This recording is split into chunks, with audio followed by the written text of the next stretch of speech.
FM. Call 396-5555. Jacksonville. He's Hacker. Talk about a fried egg. I lasted about 5 minutes out there. I said, to heck with this. I'll do this in the morning. And I don't have any inside information. The lady that did it, she got in there. She made it happen. And he doesn't shy away from opinion. And I do enjoy drinking cold beer at ballparks. So if that makes me a baseball fan, then I'm a diehard baseball fan. It's Hacker After Dark on 1010XL. And a very good Thursday evening to you, Jacksonville. A Sweet 16 Thursday. Hacker After Dark, 1010XL and 92.5 FM with Dylan Denmark. The Hacker Ryan Green with you. We are glad you are with us. Florida and Maryland out in San Francisco in the Sweet 16 going on right now. 11:32 to go in the first half. The good news is that Florida has an 18-9 lead. Some interesting news has transpired in the last minute or so. Alex Condon got his ankle rolled up on. Now, he did walk off the court under his own power. He was noticeably limping, but it was not as if trainers or anybody had to come assist him. He limped off the court, went into the hallway. No update as of yet. Again, it just happened moments ago. But Florida has actually gone on, I believe, a 6-0 run since that moment, and they lead Maryland 18-9 with 11:11 to go in the first half. We will certainly keep you updated. Also, Alabama and BYU going on, and the talk there was going to be no defense being played in that game, and that talk is correct, as Alabama has put a 50-burger on BYU in the first half. For that matter, BYU's got 38 of their own. The Crimson Tide lead the Cougars, 90 seconds to go in the first half, 50-38. Let me bring in Dylan Denmark. Denmark, you've checked out the first 9 minutes or so of this Gator game. Again, they lead 18-9. They have the ball right now. Your initial thoughts on the first 9 minutes of action?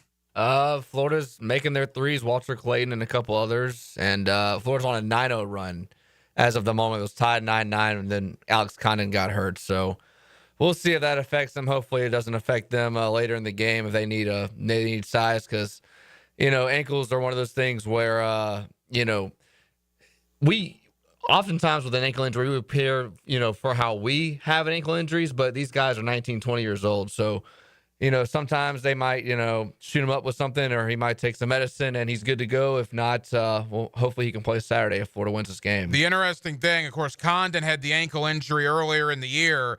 That ankle injury against Mississippi State looked considerably worse than this one did. Again, we're still waiting for official word. Nothing yet. Florida leads 20-11 midway through the first half. We will keep you updated. We're not going to get too far away from the Jacksonville Jaguars tonight. My buddy Leon Searcy, you hear him every day on XL Primetime. You get him weekly during the football season here on Hacker After Dark. But Leon joins me periodically in the offseason. I haven't talked to Leon since all the free agent happenings transpired here in Jacksonville. So we'll get Leon's thoughts on everything the Jaguars have done over the last 3 weeks or so. I also want to talk to Leon about Cam Ward, the quarterback from Miami, who is the projected #1 pick in the draft. So Leon Searcy joins us coming up here in less than 15 minutes. Also, Gilbert Manzano of Sports Illustrated and the Monday Morning Quarterback. Now, Gilbert just gave out his AFC free agent grades for the offseason. And I got to tell you, there's a lot of national websites, a lot of national folks that were not very high on what the Jaguars did. Gilbert Manzano of SI was not one of them. He actually gave the Jaguars a B+, thought they did a pretty good job, all things considering, in free agency. So we're going to get Gilbert on towards the top of the 9 o'clock hour to explain himself as to why he liked what the Jaguars did when it came to pro free agency. Maryland is on a little bit of a run. They've cut the lead to 20-16, a little 7-0 run by the Terrapins. Again, we will keep you updated. Every night here on Hacker After Dark, we do kick it off with a big deal of the night. And Dylan Denmark, let's do that right now. Time now for the big deal of the night. What's the big deal? What is the big deal? No, because it is a big deal. On Hacker After Dark. It's opening day in Major League Baseball, and no, I'm not going to break down the X's and O's or the division races or the new free agents or the new managers, because quite frankly, I would have to really go in the memory banks to remember what transpired this offseason in Major League Baseball, and I'm not going to bore you with that. No, what I'm going to do, and what I do every opening day of Major League Baseball, is tell you a story that I think most of you can relate to. And my story involves Pops, my grandfather, my mother's father. We lost Pops back in 2013 at the age of 92. In fact, it was in March of 2013 that we lost Pops at the age of 92, right before opening day, as a matter of fact, in 2013. But the reason I always bring up Pops on opening day is when I was young, when I say young, I mean 7, 8, 9, 10 years old, I would have my summers off from school, obviously, and Pops and my grandmother lived down in Lake Wales, Florida. So every summer for a couple of weeks, I would go spend the summer months, late June, early to mid-July, usually around July 4th, with Pops and with Grandma down in Lake Wales, Florida. Great time. A lot of my mom's brothers and sisters, my cousins all lived down there. We were the only ones that were like not in the Central Florida area, Lake Wales, Lakeland, Winter Haven, etc. So every summer I would go down and spend that time with Pops, and almost every day at 2:20, Pops and I would gather in the living room and watch WGN and watch Harry Carey on the call of the Chicago Cubs. Pops wasn't a Cubs fan. I wasn't a Cubs fan. I really didn't have a team. Pops was from Cincinnati. He was a Reds fan. He used to go to Plant City to all the Reds spring training games back in the day before they moved to Arizona. But Pops and I would watch the Chicago Cubs. We'd watch Harry Carey with Andre Dawson and Mark Grace and Ryan Sandberg and Greg Maddux before he obviously went to the Braves. And that's how I spent a majority of my summer afternoons in late June, early to mid-July for probably 4 or 5 years.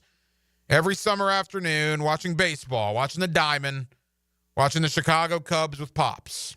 And we would occasionally watch the TBS game that night with the Atlanta Braves. But Pops was a baseball guy. And even though, as I've gotten older, I necessarily have not turned into a baseball guy, I am obviously much, much, much more football and basketball than I am baseball. It's on a day like this, on opening day, that I remember Pops. And I remember his love for baseball, his love for the Big Red Machine before I was even born, his love for Pete Rose and Johnny Bench and the great Cincinnati Reds teams. And we would go to spring training games in Plant City. I remember he took me to see Barry Larkin back in the day. We would go to Kissimmee to go see the Houston Astros play next to that big rodeo stadium in downtown Kissimmee. We'd go to Lakeland to see Alan Trammell and the Detroit Tigers play back in the day. And Pops, just when I think of him, there's obviously a lot that's outside of sports. Great guy, wonderful grandfather, miss him dearly. Happy that I got, what did I get? He died in 2013, so I got 29 and a half years with him. Didn't think I'd get that much, certainly. I mean, he was in his mid-60s when I was born. But on opening day, I always think of him. And I think baseball does that to us. Whether you're like me, whether you're a casual at best baseball fan now, or whether you're a diehard, and we certainly have a lot of diehards at the station. I mean, 1010XL is not lacking in diehard baseball fans. That's the one thing we have a lot of. But I think anybody can relate to your grandfather, your father, an uncle, heck, your mom, your grandma, somebody in your family. Somebody in your family that instilled baseball in you. And even though I'm not a baseball fan, you know what my favorite sports movie probably to this day is? They're all baseball movies, which is odd. You could have a rotation of Major League, Field of Dreams, Bull Durham, Sandlot. I don't know why the baseball just never grew on me like it should have. From the movies to the memories to everything that's gone into it, I just haven't become that fan that at least Pops was, that I know some of you are. But I did want to take time and mark the calendar because I'll do this again next year. We don't talk a ton of baseball on this program, never will. I'm not going to sugarcoat it. We'll give you the scores. We'll give you the big stories. We'll give you the headlines. But I'm not going to break down the third and fourth and fifth pitcher in the rotation of the Houston Astros or the Arizona Diamondbacks because, quite frankly, I have no idea who the third and fourth and fifth pitchers are of the Houston Astros or the Arizona Diamondbacks. And I'm willing to bet most of you don't know that as well, and most of you probably don't care about that, like I don't. But what I do care about are the memories I made with Pops. And what I do care about is opening day. And on opening day here in 2025, as we kick off this 162-game gauntlet, I wanted to take time out to just tell you about my grandfather, his love for baseball, and those memories that I had. Those Sunday afternoons in Lake Wales, Florida, or in Plant City, or in Kissimmee, or in Lakeland, or in spring training, that me and Pops would spend time together and watch the game of baseball. Denmark, you're like me. I don't think you're necessarily a diehard fan. You're probably more of a fan than I am. Is there somebody in your past that kind of instilled the game in you like Pops did to me? My dad. He took me to my first game when I was about 9 or 10 years old. We were 2 rows behind the dugout for the Braves game when they played the Marlins, and I got Chipper Jones' batting glove. Nice. It was his birthday, and he was doing a post-game presser, and he just threw it, and the adult beside me caught his batting glove and he gave it to me, so I kind of have that memory instilled with me forever. But since then, I've been a Braves fan, and I don't, I'm not a diehard like JJ and a lot of, others here like Prosser, but I keep tabs on what they're doing, and I might go to a game here soon. Again, we have diehard baseball fans. I mean, you can rattle them off. Prosser, Tony Smith, JJ, Gibby, Frangie, obviously, Hicken. Dempsey's a big Yankee fan. Ballou, my goodness, Ballou's a huge baseball fan. Taylor Dahl, I mean, go on down the line. There are a lot of more equipped people to talk baseball on this radio station than I am. You know what I am? I grew up in the early 90s as an Atlanta Braves fan. You say, oh, Hacker, yeah, right. Yeah, everybody was. No, well, how about this? Ron Gant, Rafael Belliard, Jeff Blauser, Mark Lemke, Greg Olson, Steve Avery, Charlie Liebrandt, David Justice. You want me to keep going? Terry Pendleton. I loved those early 90s Braves teams. Obviously, Smoltz and Glavine. But when I can give you Steve Avery and I can give you Charlie Liebrandt, how about Kent Merker? That's free of charge for you. Kent Merker coming out of the bullpen. I used to be really, really, really into it. And for whatever reason, I just fell out of love with the game. But for all those who observe, happy opening day to everybody. Sweet 16 going on right now. 6:13 to go in the first half. We got a tight one. Maryland has come back. Florida did have an 11-point lead. It's now Florida 27, Maryland 25. 6 minutes to go in the first half. Again, the big story, Alex Condon did leave the game with what appeared to be an ankle injury, potentially a sprained ankle. Denmark, I don't see Condon on the floor, and I don't see him on the bench. I assume he has not come out of the locker room yet. Is that correct? Yeah, you're seeing what I'm seeing. All right, so Elijah Martin fires up a three. No good. Maryland ball. Maryland can take the lead here. Again, we'll keep you updated. 6 minutes to go in the first half, and the Maryland Terrapins down 27-26 to the number 1 seed, Florida Gators. Coming up next, let's get into some Jaguar talk. Leon Searcy. You hear him every day on XL Primetime. We get him periodically during the offseason here on Hacker After Dark. Let's talk Jaguar free agency. Let's talk a little Cam Ward to the Titans. And let's do all of that with the former Pro Bowler for the Jacksonville Jaguars. My buddy Leon Searcy joins me next on a Thursday night here in Jacksonville, Florida. We're glad you're with us. Hacker After Dark right here on 1010XL and on 92.5 FM. Dan Hicken and Jeff Prosser. Do you know how hard it is to find a decent man in this town? We're men. The Drill. We are men. Weekday mornings on 1010XL. We are men. We are Jacksonville Sports Radio.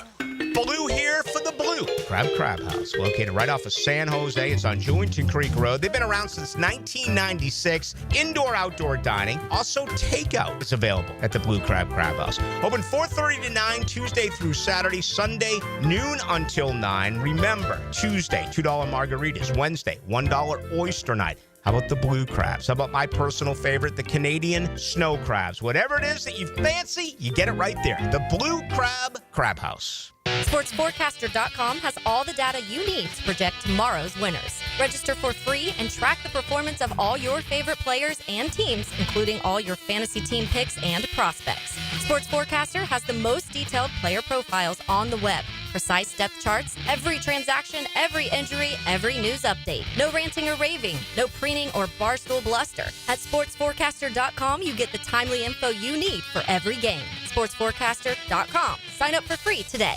Mia here, and let me tell you about one of our area's best resorts, the Sawgrass Marriott Golf Resort and Spa. The Sawgrass Marriott is not only a great destination for a vacation, but it is also a great destination for dining on the Florida's first coast. 1912 Ocean Bar and Rooftop is now open on Ponte Vedra Boulevard, featuring Ponte Vedra's only oceanfront rooftop bar and lounge. Serving finely crafted cocktails and delectable eats, it's open daily from 4 to 10 with complimentary valet parking. If you are an experienced electrician looking for your next big opportunity, look no further than the Miller Electric Company, a trusted name in the industry for over 96 years. At Miller Electric, we tackle the biggest projects in the city, offering you the chance to showcase your skills on a grand scale. We believe in rewarding hard work with the best pay, top-notch benefits, and an unbeatable culture where people actually care about each other. Take your career to new heights with Miller Electric Company. Apply today at millercareers.com. Miller Electric, an equal opportunity employer.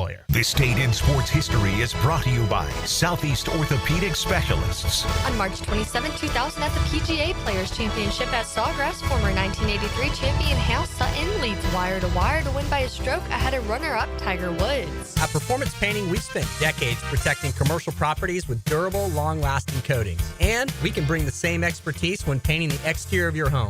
With industry-leading materials and a proven process, we extend the life of your home, reducing maintenance costs and preserving its value. Now, for a limited time, save $500 when you hire us to paint your home's exterior. Just mention 1010XL. Go to performance-painting.com to schedule a friendly estimate. Performance Painting. Repair, protect, preserve. Performance Painting! St. Johns County parents, does your kid have energy to burn? Want them to play a sport for their middle school? Sign up today for the St. John's Middle School Athletic Association. Spring pickleball, tackle football, dance, and cheerleading. Who doesn't want their kid to be the next NFL quarterback or dance floor diva? Hurry, time is running out. March is almost over. You know how fast your kid can go from playing Xbox to practicing their touchdown dance or sideline cheer? Sign up at sjmsaa.org. sjmsaa.org. Are you ready to reclaim your backyard? Serving Northeast Florida since 1977, Surfside Pools is the trusted name for expert pool design. Family owned and operated, they offer pool service, equipment repairs, commercial maintenance, remodels, and new pool construction. Let Surfside Pools transform your backyard into the oasis that you crave. Are you ready to float happy? Visit surfsidepools.net or call 246-2666. Surfside Pools and Spas, where luxury meets leisure. License number CPC 044080. Tired of supermarket produce that's traveled thousands of miles before you get it? Treat your family to farm fresh, Florida-grown fruits and veggies delivered right to your home with Doorbell Farms. No supply chain issues or questionable origins, just seasonal produce handpicked from local farmers. Subscribe monthly and enjoy the best local farm produce delivered right to you. Sign up now at doorbellfarms.com. Connecting real people to real family farms. Doorbellfarms.com. Jags fans, here's your chance to score a trip to Green Bay for round one of draft night. Through the Everbank Draft Night Experience Sweepstakes, one lucky winner and a guest will be there live and in person to see the Jaguars make their first pick. To enter, visit everbank.com/draft by April 4th. That's everbank.com/draft. No purchase necessary to enter or win. Open to legal residents of the 50 United States and D.C. 18 and older. Entry period from 3/3/25 to 4/4/25. For official rules, prize description, odds of winning, and other details, visit everbank.com/draft. Sponsored administrator, Everbank N.A. Hey folks, Nick in here for Zero Res. You're going to want to beat the spring cleaning rush and call our cleaning heroes at Zero Res. This month, get one room Zero Resified starting at $53. Hey, and take $100 off your air duct cleaning. Don't forget about your air ducts. Your air ducts, sort of like the lungs of your home. If they're dirty, your indoor air quality suffers. Visit ZeroResJacksonville.com. Tell them Dan or 1010XL sent you. Spell it forwards or backwards. Zero Res. It's the right way to clean. Zero Res. E.T. here, and if you've ever been injured in an accident, visit my buddy Dr. McGowan at McGowan Spinal Rehabilitation Center. You have 14 days to see a doctor and protect your insurance benefits, even if you're at fault. And no matter what you hear, you have the right to choose your own doctor. So I recommend McGowan Spinal Rehabilitation. Their auto experts will guide you in every step of the way to ensure the care that you need. Your recovery starts with McGowan Spinal Rehabilitation. 1010XL is presented by Farah and Farah, exclusive injury law firm of the Jacksonville Jaguars. Protecting you and your family. Call 396-5555. Jacksonville. Back here on 1010XL at 92.5 FM in the city of Jacksonville. We are glad you are with us. The end of March on the doorstep to the beginning of April. We are inside of 1 month from the NFL draft. It has been a wild offseason to this point here in Jacksonville. Let's look back on the free agent haul, how that might affect what the Jaguars do in the draft in less than a month, and maybe a little bit on the presumed number 1 overall pick down in South Florida. Let's do all that with my buddy Leon Searcy, former Pro Bowl offensive tackle for the Jacksonville Jaguars. You hear him every day on primetime, and we get him periodically during the offseason with us here on Hacker After Dark. Leon, how are you, man? What's good, bro? Hey, buddy, it's been a little bit since we chatted. Appreciate the time. All right, you and I haven't spoke on air since the free agency class that is 10 deep now for Jacksonville, including 4 on the offensive line. We'll get there in a moment. But just a mile-high view, Leon, your thoughts on what James Gladstone, Liam Cohen, and Tony Baselli did over the last couple of weeks? Well, I'm okay with it, Hack. I'm not at the deep end of the pool. I'm still at the shallow end. I think the presumption is that when you're 4-13, anybody that you bring in is an upgrade to a team that struggled last year. And the free agents that they brought in, I think they're serviceable. I'm glad they brought some offensive linemen in to compete with the middle 3 and maybe at the tackle position.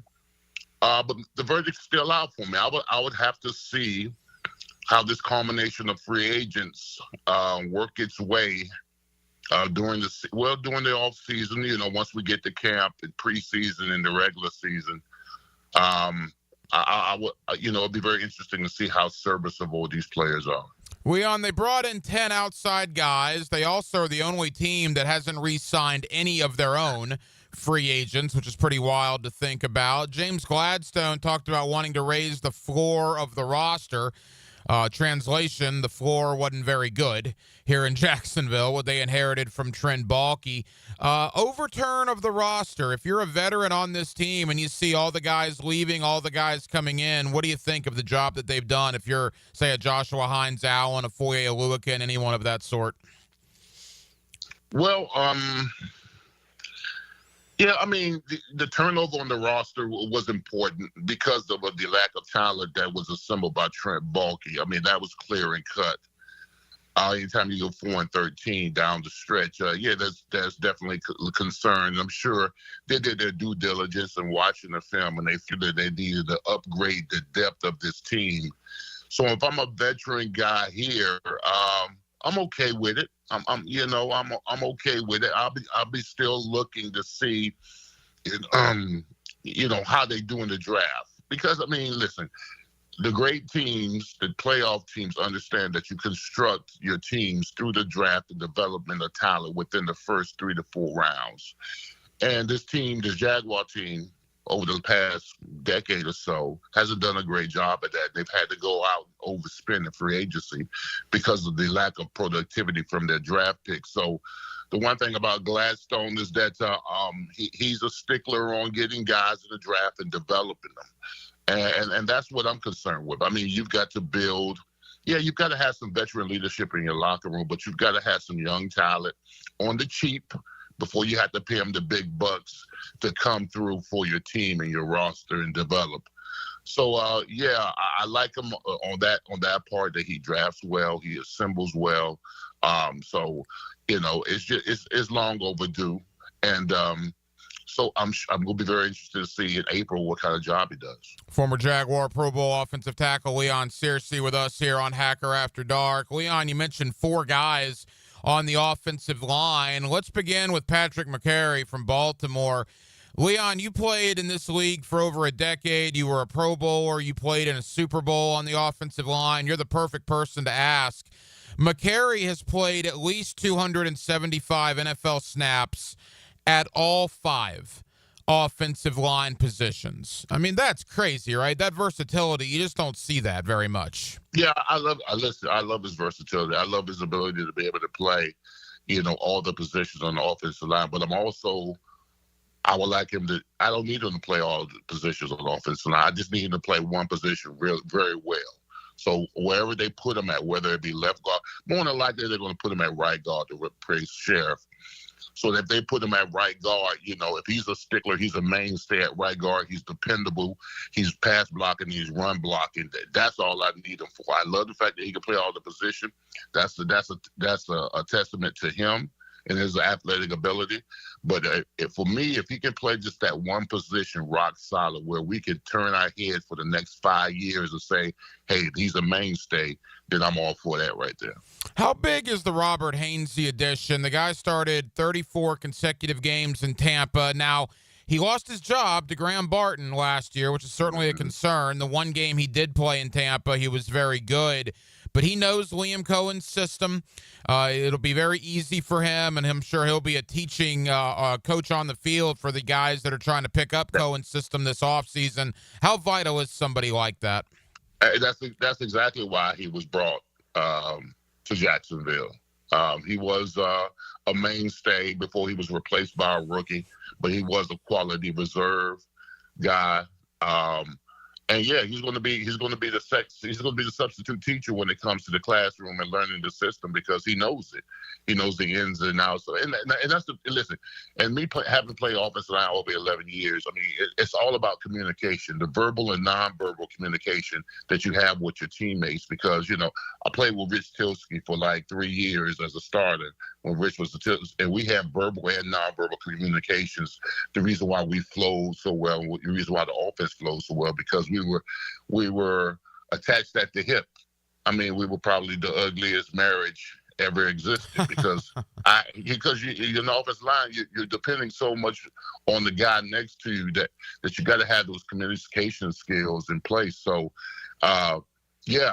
that's exactly why I thought he was brought here, is because he's going to help the offensive line transition to the offense that they're going to run, which is going to be a power offense, which I like, because over the last years we had zone concepts when it came to running the football, and I just didn't think that we didn't have the guys up front that could run zone effectively. So I think that this power run game that we're going to have, I think is going to transition well for the offensive line. The two other offensive linemen, Leon Chuma Idogba and Fred Johnson. Now, Idogba started 10 games the last 2 years in Dallas. Fred Johnson actually started 6 games for the eventual world champion Eagles here in 2024.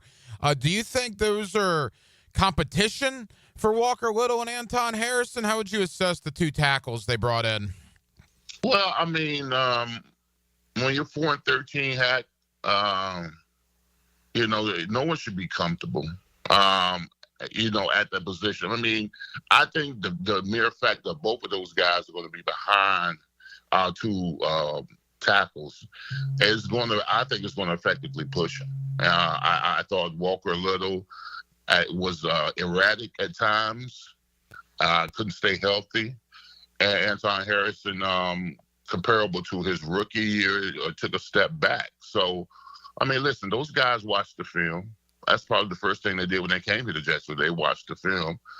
And, when you're 4-13 and you're ineffective offensively, you've got to look at the protection first. So you bring in guys that are going to push the other guys to where either they take their positions or hopefully make them play better. Final moments with Leon Searcy. You hear him every day on Primetime. You also hear him right here on Hacker After Dark. Leon, they've done a lot over the last 2.5 months since the season ended in early January. And look, the draft is still to come. They're going to add, as of right now, 10 draft picks.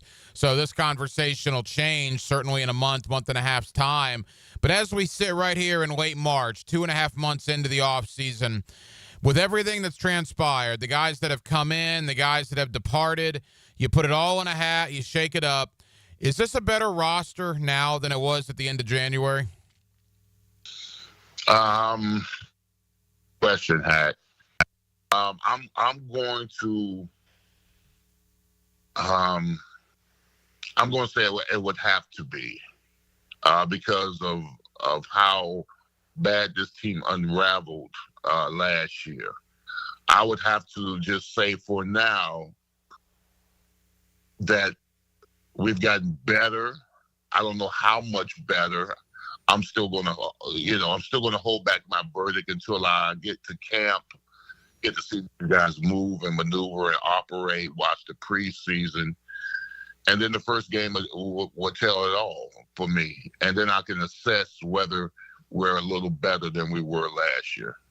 Are you a Mason Graham guy with the number 5 overall pick?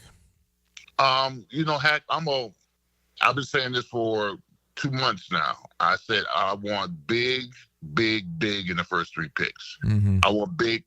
I don't call them the big uglies, but I want furniture moving players on both sides of the ball in the first 3 picks. The only 2 exceptions to the rule will be if Travis Hunter or Abdul Carter falls to either to us. Then I would think that we've got to take best available. But I want big body men, because this is what Liam Combs said on the presser when he came. He said, listen, we're going to build from the inside out, starting with the offensive line. So I'm not saying we not take the offensive lineman 5th overall, but yes, I love Mason Graham at 5. And then at 36, hey, let's take a big offensive lineman, and then back a little further in the 90s, let's take another big body guy. That's how you build from the inside out. I agree. You'll go what the Philadelphia Eagles did, no question about it. Quickly with Abdul Carter, I was talking with Denmark a couple nights ago about this. I saw one mock draft. I think Mike Tannenbaum of ESPN actually did have Abdul Carter falling to 5, and Jacksonville took him. And while I agree that I would probably take Carter, I also don't think it's very likely he's there at 5. But under this scenario, where would you play those 3 guys, right? You already have Trayvon Walker, Hines Allen. If you draft Abdul Carter, I guess that's a situation where you just figure it out. Well, yeah, you figure it out. When you got those 3 amazing talents, you just got to figure it out. And then Abdul Carter also gives the Jaguars leverage on Trayvon Walker, who's got, 2 years left on his deal. That he may want a Josh Hines Allen deal, and then you can effectively develop Abdul Carter to the point where you don't have to, give him a max deal. That's going to piss Trayvon Walker off, of course. But hell, if Abdul Carter gives me 10.5 sacks this year, then he's just got to be a madman, because you might have to move Trayvon inside. I'm just saying, when it comes down to 3rd down situations, I wouldn't mind having Hines Allen, Trayvon Walker, Eric Armstead, and Abdul Carter rushing the quarterback on 3rd and 5 or long situations. Yeah, you could do a lot worse than that, no question. All right, Leon, final question for you. As we all know, with that video that went viral a couple of years ago, you hate the Titans, yet it appears the Titans are going to draft your guy, Cam Ward, from the University of Miami. That's what all the talk is, that Ward's going to go number 1. What is your thought on Cam Ward, and do you think that he can be kind of the centerpiece of turning that Titan franchise around? Well, I was able to wake up in the morning yesterday and watch some video of him playing. My former teammates, all-time greats that were texting me while they were at the pro day, were telling me he solidified the number 1 position overall. Just on his arm talent, his mobility, his smarts. He's able to throw the crossing routes, the deep outs, the post routes. I mean, he threw an 80-yard bomb to Restrepo. That was just a thing of beauty. So, I think he's going to be the number 1 pick overall. Now, his playing with the Titans, that does not affect my malice towards the Titans. I can root for him to play well enough not to beat us, and I'm fine with that. I'm still going to hate the Titans. That's not going to change. Cam Ward, I think he's going to do well. I think that when it comes down to most of these quarterbacks, rookie quarterbacks, that they expect to play so early, it comes down to protection. Mm-hmm. You've got to protect your quarterback, and you've got to give him weapons. And I'm not so sure that the Titans are equipped in either way at the offensive line position or the wide receiver tight end position to give Cam Ward what he needs. We on NFL teams with new head coaches. Their guys begin reporting back in less than 2 weeks for off-season workouts. What is it like to be an NFL player? You have 3 months off, kicking your feet up, relaxing to an extent, but knowing that in 2 weeks, a lot of these guys are going to start reporting back to work. Are they trying to get these last little vacations in? Yeah, I mean, listen, once for me, when the season was over, depending on how it ended, especially when I can tell you when it ended for us in 2000 when we lost to the Titans, I was not a happy man. I didn't enjoy vacation whatsoever. My wife was trying to take me different places to relax and get my mind off of it, but I just couldn't. It's one of the probably worst off seasons I ever had, 2000, when we lost to the Titans in the championship game. So I wanted to get back early. I wanted to train. I wanted to reassess myself. I wanted to look myself in the mirror and say, don't let you be the problem. So I was extremely motivated to get back in 2000. Just unfortunately, my 2000 season ended with my quadricep tendon, and I probably was in the best shape of my life trying to make a comeback to see that the Jaguars would come back. So, yeah, it was different for me. I could just remember it's different for me, especially in 2000, where I was raring to come back, and I absolutely hated my off season because I had to be reminded of the fact that we lost an opportunity to play in the Super Bowl. Yeah, in fact, I think the Jaguars' offseason conditioning begins in about 2.5 weeks. Leon Searcy, hear him every day on XL Primetime, and we're fortunate enough to also have him here with us on Hacker After Dark. Leon, appreciate you, man. We'll do it again soon. You got it, bro. And thank you to my buddy Leon Searcy for joining us here tonight on Hacker After Dark. All right, it is halftime of the Sweet 16 out in San Francisco. You know, if I would have told you an hour ago when this game tipped off that Alex Condon was going to get hurt in the first 5 minutes, that Micah Hanlockton would have 3 personal fouls in less than 5 minutes of play, and Florida was going to have 13 first-half turnovers. 13. That's preposterous to have 13 turnovers in 20 minutes. You probably, A, wouldn't have believed me, and B, if you did believe me, you would have said, oh, Florida's in trouble. I don't know if they're in trouble. They're actually up by a bucket. It's 40-38, Florida over Maryland. But that was their first half. Condon got his ankle rolled up on. Now, he did walk off the floor gingerly under his own power. He's been in the hallway on a bike trying to keep the ankle warm. He did not come back in, so I don't know if he's going to come back in tonight. Hanlockton gets 3 fouls, so the depth Florida had was non-existent without Condon and without Hanlockton. And Denmark, I mean, look, man, I love Walter Clayton, Will Richard, and Elijah Martin, Denzel Aberdeen. They're the best guard, foursome in the country, in my opinion.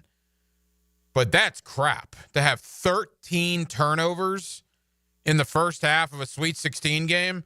Is Todd Golden breaking furniture in the halftime locker room right now? I mean, the first round game when he punched the whiteboard, it wouldn't surprise me if he's doing something at halftime. I mean, that's too unnecessary. I mean, it's 13 turnovers, and yet Maryland's only got 12 points off of those 13 turnovers. So if you just limit the empty possessions for Florida, you would feel pretty comfortable right now. So hopefully that changes in the second half. I'm not sure. And now, look, Florida did make some threes, so it was not a totally just ridiculously poor first half of play. But 13 turnovers, a Condon injury, Hanlockton with 3 fouls. By the way, Chinaloo with 2 fouls. I don't know if it could get much worse for the Gators, and yet they're still up 2. Well, and I'll add to that, Elijah Martin only got 3 points. Yeah, Elijah Martin with 3 points. So if Florida figures out what they're doing on offense, they should win this game. But if they come out there and commit 13 more turnovers in the second half, all bets are off. We'll keep you updated. Halftime, San Francisco, again, the Gators 40-38 as they lead Maryland. You got a score on Alabama and BYU. I've been so caught up in this Gator game. It was just 60-47. They went to commercial. It's 63-47, Bama, 16-48 left. So Bama up 16. Looks like they're pulling away from BYU. Remember, if Alabama wins and if Duke beats Arizona, you get Duke, Alabama in the Elite Eight on Saturday for the right to go to the Final Four. Of course, Florida, Maryland, the winner of this game, plays the winner of the game later tonight between Texas Tech and Arkansas. Coming up next, back into the National Football League. ESPN put a new mock draft out today. I found it interesting, not for the first round selection, but it's a 7-round mock draft. I found it interesting who they had the Jaguars taking in the second round. Also, what about this Jaguar free agent haul? We're going to talk to a guy in less than 20 minutes, Gilbert Manzano of Sports Illustrated, that really likes what the Jaguars did in free agency. I can tell you another national website that did not like what the Jaguars did in free agency. We'll talk about it next right here on Hacker After Dark. Live play-by-play sports were made for radio. Well, there is advertising worth the price of admission. And 1010XL was made for you. Rick Ballou for Carlson Dental. You know, I've been telling you this for quite some time because it's true. I hate going to the dentist, or at least I used to hate going to the dentist. I had total anxiety, and then I tried sedation, light sedation for cleaning and deep sedation as well for cavities and root canals. Folks, it's an incredible experience. So don't be nervous. Don't be scared. Go to CarlsonDentalGroup.com. That's CarlsonDentalGroup.com for all of your dental needs. Plumbing problem? AC not blowing cool? Septic tank backing up? No need to call 3 different companies. Just call Duck Duck Rooter. At Duck Duck Rooter, we do it all. Plumbing, septic, and air conditioning with expert technicians in each department. One company, one call, one easy bill. No hassle, no runaround, just fast professional service from highly skilled techs who know their stuff. Need help? Call 904-862-6769 today and let Duck Duck Rooter handle it all. DuckDuckRooter.com. Welcome to AT&T. How can I help? Hey, I thought I could trust my twins with my phone, but they outnumber me, man. Whoa, that's a lot of glitter paint. Let's trade lives. At AT&T, everyone can trade in an old or glittered iPhone any year, any condition, and save on a new iPhone. Ask how to get iPhone 16 Pro on us. New and existing customers. Savings vary by device and trade-in combinations. Restrictions apply. See att.com for details. AT&T. Connecting changes everything. Okay, sports fans, Hicken here. Let's talk skin. I and Beaches Dermatology are reminding you all to wear your sunscreen. Spring is here, and that means more time outside. Grabbing the clubs for your tea time? Bring the screen. Heading out on the boat? Bring the screen. Headed to the beach? Definitely bring the sunscreen. All in all, make sure sunscreen is included in your outdoor activities.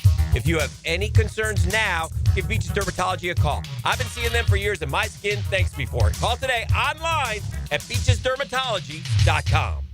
The road to the playoffs is paved by a strong off-season. That is the game within the game. Navigate the way with AA Automotive and 1010XL. That's a beautiful thing. AA Automotive on Richard Street. Family run since 1954. Mia here. Getting more is great, and that's what makes this sale so great. It's a sale on top of a sale, and it's going on now at Arlington Toyota Pre-Owned. Get $0 down and just $288 per month for a pre-owned 2022 Toyota Corolla. Or you choose a pre-owned 2021 Camry, RAV4, Tacoma for $0 down and $388 per month. You can even choose no payments till July 2025. Shop in person on Atlantic Boulevard, just a quarter mile east of 295, or online anytime at arlingtontoyota.com. With so many competitive pest services in town, you might wonder why Kingfish Pest Control's business is booming while similar companies seem to be struggling. It all comes down to service, affordability, and effectiveness. Kingfish Pest Control is a local family-owned company who delivers on their promises to effectively control pests like ants, spiders, roaches, termites, mosquitoes, and more. Your home is their priority, so call today and discover why your neighbors and your buddy Hayes Car Lion trust Kingfish Pest Control, proud partner of the Jaguars. I'm with Greg from Cycles of Jacksonville, and there's so many cool products that are on the line at Cycles of Jacksonville. Showrooms at Atlantic and Regency, and we're talking, Greg, you've got from any level of price point, the experienced rider to the inexperienced on-road, off-road. We've got it. We've got ATVs, we've got motorcycles, we've got scooters, we even have the new Honda boats. We've got something for everyone. Don't forget about the boat line from Honda. It's all right there, waiting for you. Atlantic and Regency, or Cycles of Jacksonville's Facebook page. Hicken here for Bout 9 Associates, where you'll find Jacksonville's most esteemed eye doctors at each of their locations. After being selected for one of the most competitive ophthalmology fellowships in the world, Dr. Frank Bowden is frequently called upon for his expert opinion. He is currently one of the few cornea and external disease specialists in the area and the founder of Bout 9. Visit Bout 9 Associates today and experience the difference. Bout 9 Associates, keeping the first coast focused. Instant Keys. You don't have to go to the dealer. Instant Keys comes to you. Instant Keys saves the day if you have lost or broken keys. They can program new keys and remotes for nearly every make and model of vehicle at a fraction of the dealership cost. Fast, honest, and reliable locksmith service. Call 722-1111. Instant Keys. Instant Keys. You don't have to go to the dealer. Instant Keys comes to you. Youth sports at the YMCA's focus on teamwork, discipline, and building confidence. Our experienced coaches can create a positive and supportive environment where your kids can grow, stay active, and develop a love for sports. Sports like basketball, volleyball, swimming, gymnastics, and even elite skills training. Join the fun and register. Give your kids a chance to be a part of something special. Visit fcymca.org to learn all about youth sports at the Y. Getting a pool? David Garrard here. I just did. But before they dug, I called Clearwater Irrigation, and they capped off all my sprinkler lines so the pool company could just dig away. Then when your pool's finished, we'll install your sprinkler system back to full coverage. And now my backyard oasis is getting watered beautifully. And maybe then, Dave, I could take another quick dip. Bigger swimming trunks, John. Much bigger. Clearwater Irrigation. And drainage, too. 1010XL is presented by Farah & Farah, exclusive injury law firm of the Jacksonville Jaguars. Protecting you and your family. Call 396-5555. Jacksonville. Hacker After Dark on 1010XL. That's right, Hacker After Dark till 10 o'clock tonight right here on 1010XL 92.5 FM. Halftime of the Sweet 16. Florida a 40-38 lead on Maryland. We will keep you updated when the second half does get underway. Also, Gilbert Manzano of Sports Illustrated and the Monday Morning Quarterback joins us coming up here in about 15 minutes or so. You know, obviously we're in mock draft season. That's what it is this time of year. We are officially 4 weeks from tonight, as a matter of fact. 28 little days. 4 weeks from tonight till round number 1 of the NFL draft up in Green Bay, Wisconsin. And you're starting to get a lot more of these mock drafts coming out seemingly every day. And there was a brand new one that came out earlier today on ESPN.com. Matt Miller put this together, and I think Matt does a terrific job. His first couple of picks, Cam Ward to Tennessee, Abdul Carter to Cleveland. You then have Shedeur Sanders to the Giants, Travis Hunter to the Patriots, which leaves the Jaguars with Mason Graham at number 5. I would be totally fine with that. In fact, I'm not sure if given the choice of Hunter or Graham, I would certainly think Mason Graham there as well. I would strongly consider it. I think Mason Graham is what this Jaguar defense sorely, sorely needs. I'm getting sick and tired of seeing them get pushed all over the field by whether it's Derrick Henry, Joe Mixon, Saquon Barkley, Josh Jacobs. I mean, there was Aaron Jones. There were a lot of guys, a lot of running backs that were pushing the Jaguars all over the field last year. As nice as it would be to have Travis Hunter, and it would be nice, try to stop the run, try to get after the quarterback a little bit, and I think Mason Graham would help you do that. So Mason Graham was the pick in round 1 of this mock draft this morning from ESPN.com. It was a 7-round mock.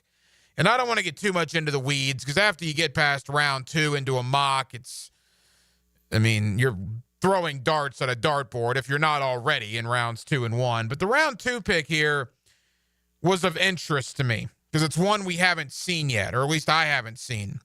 With the 36th pick in this ESPN.com mock draft, the Jacksonville Jaguars actually took another Mason Taylor, the tight end from LSU, the son of former Dolphin great Hall of Famer Jason Taylor.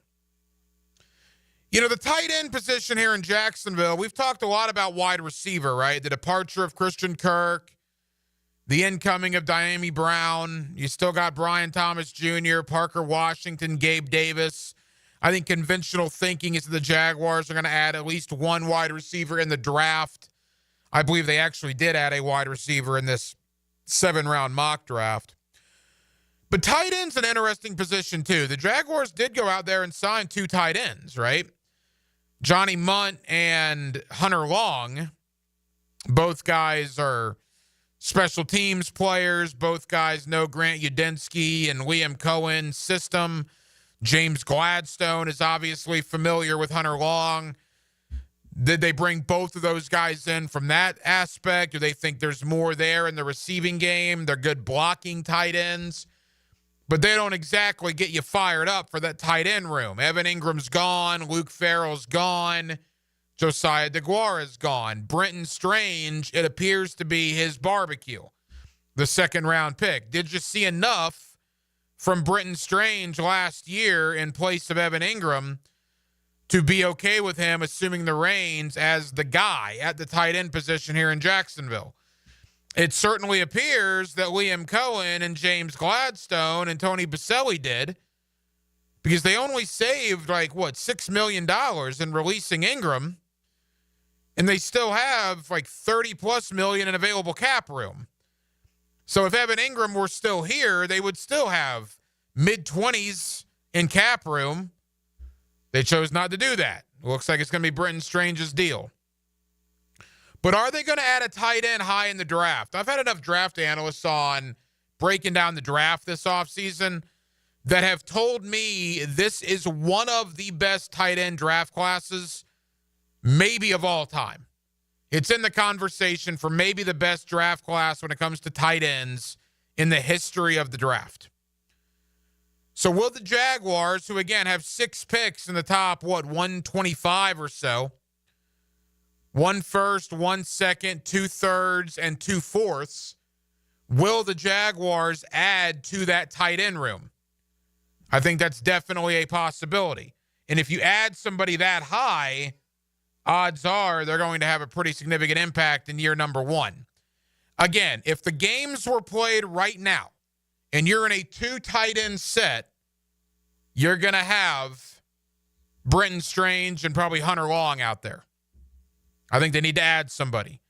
And if they were to add a Mason Taylor, who was a combine star, obviously comes from a great NFL family, and Jason Taylor, that would get me pretty fired up. Do they have more needs, though, to use a second-round pick on a tight end? That's another question. But with 10 draft picks, they're going to be able to fill a lot of holes. And when I saw Mason Taylor to the Jaguars at 36 on this mock, sort of piqued my interest a little bit. Quickly, ESPN.com has also graded all the free agent classes in the NFL 1 to 32, 1 being the best, obviously 32 being the worst. Denmark, I know Dempsey and Fat Tony usually find stuff like this. Did they go over this list from yesterday at ESPN?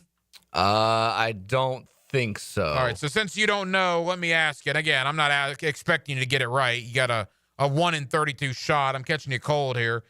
I'll tell you the number 1 free agent class, according to ESPN.com, is interesting. It's the Buffalo Bills. Because of what they did, they added Joey Bosa, they added Shakir, they re-signed Russo, Terrell Bernard. It's basically not what they brought in, but what they didn't lose.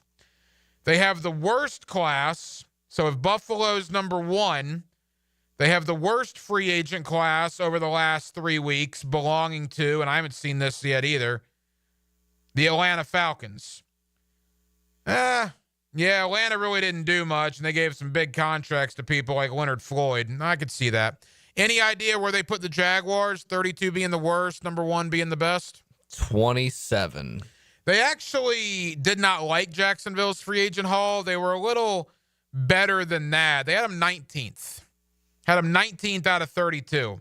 And what they said was, what they loved, the return to competency. The best thing bad teams can do in free agency is get veteran starters who will plug immediate gaps and raise the floor of the team. Both Macari and Hainsey can be centers. Then they went on to talk about Jordan Lewis. What they did not love were the priorities. The Jaguars double-dipped at tight end. The Jaguars also brought in Jordan Lewis when they already had Jarian Jones at nickel. And they would like them to add another more experienced receiver than De'Ami Brown. That's all fair criticism. So ESPN.com had him 19th. Gilbert Manzano of Sports Illustrated and the Monday Morning Quarterback had the Jaguars much higher on his AFC free agent grades. In fact, Manzano of SI really liked what the Jaguars did. And we'll talk to him next. On a Thursday night here in Northeast Florida, we're glad you're with us on Hacker After Dark. The beach is calling, and she must go. Lauren Brooks. Okay, that's not creepy. On Helmets and Heels from noon to 2 Can you just back up a little bit? on 1010XL. I'm not a bikini waxer. Hi, it's Rick Ballou. I hope you'll join me and some former NFL players for an incredible event at the end of March, the Lone Warrior Foundation 2025 Champions of Hope Charity Golf and Tennis Challenge. March 31st at Marsh Landing will support single-parent families in their fight against cancer. An opportunity to win sensational prizes, but more importantly, we will bring meaningful hope and support to the lives of families affected. To sign up, go to LoneWarriorFoundation.com. That's LoneWarriorFoundation.com. Bueller. Stay cooler with Bueller. Hey, buddy, you look worried. Worried? I'm apoplectic! You're what now? I'm freaking out, Jason. Stupid water heater crapped out, so I haven't showered since Thursday. I start smelling a little funky, blow my big corporate job interview tomorrow. I'll end up settling for some dead-end career selling spatulas on the internet. Dude, stay cool. There's nothing cool about a cold shower, Jason. I mean, I know how that sounds, but... Bueller Air and Plumbing can get a new water heater installed today. The day you call. You could be smelling fresh again by dinner time. Wait, you can do that? Put on these sunglasses. Whoa. Is that cooler? Oh, yeah. Well, life moves pretty fast. If you spend much more time smelling like this, you could miss it. Stay cooler with Bueller. Visit BuellerAir.com. Here's your 1010XL community calendar of local events and nonprofit groups helping people here at home. Young Lives is a nonprofit helping teen moms flourish in their communities with the help of support and love. Join Young Lives at Topgolf Sunday, March 30th from 2 to 5 for their community fundraiser. Sponsor or learn more at jacksmetroyounglives.younglife.org. Go fishing for your share of more than $40,000 in cash and prizes at the Wolfson Children's Hospital Bass Tournament. Register by May 13th. You can help Micah's Place support domestic violence victims by playing in the Par for a Purpose Golf Tournament June 20th at the stunning Golf Club of Amelia Island. Register at micahsplace.org/golf. Her Song is a nonprofit organization that breaks the cycle of human trafficking through survivor care, victim outreach, and education. Find out how you can help at hersong.org. You can find out how to share your community event at 1010XL.com. Enhance your home with Renewal by Anderson's exclusive 31-day spring event. Experience superior craftsmanship and timeless design with buy one, get one 40% off custom replacement windows and patio doors. Enjoy the ease of zero down, no payments, and no interest for 12 months. This offer expires March 31st. Renewal by Anderson, proud partner of the Jacksonville Jaguars. Visit bestwindowsflorida.com to schedule your free consultation. License number CGC 1527613. It's March Madness, and your office needs a champion. Advanced Business Solutions teams up with Xerox to bring you copiers that never miss a shot. Fast, reliable, and ready to handle the pressure. Make the winning play for your business. Hire the champions at Advanced Business Solutions, where your business goes for the win. Locally and veteran-owned. Print documents and IT management. Advanced Business Solutions. Home of the Jaguars. WJXL AM Jacksonville Beach. WJXL FM Jacksonville Beach. Hi, I'm Sean Monahan from Monahan Jewelers in Atlantic Beach. Since 1977, we've been Jacksonville's local family jeweler with a beautiful selection of fine jewelry and certified diamonds. But we're also Jacksonville's leading buyer of gold and silver and diamonds from the public. Gold has recently hit an all-time high at almost $3,000 per ounce. Pay bills, buy something fun. Now is the time to sell your gold for cash and get top dollar or trade it in for a new piece and get even more value at Monahan Jewelers in Atlantic Beach. E.T. here, and spring in Clay County means one thing. the award-winning Clay County Fair. It's more than just rides and a concert. It's an experience. Savor the flavors of classic fair treats, explore family-friendly attractions, and enjoy a perfect mix of small-town charm and big-time fun. Plan your trip with Explore Clay County Tourism and turn your visit into a getaway. Find the best places to stay, eat, and explore at exploreclay.com. And don't forget to share your fair adventures with #ExploreClay.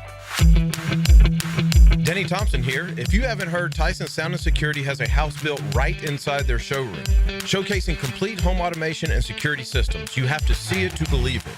This setup can recognize intruders who approach your door and alerts them to leave if there's a break-in. Keep your family safe with the most state-of-the-art technology. Tyson Sound and Security, your security, home theater, and home automation experts. New showroom at 3555 U.S. Highway 17 in Fleming Island.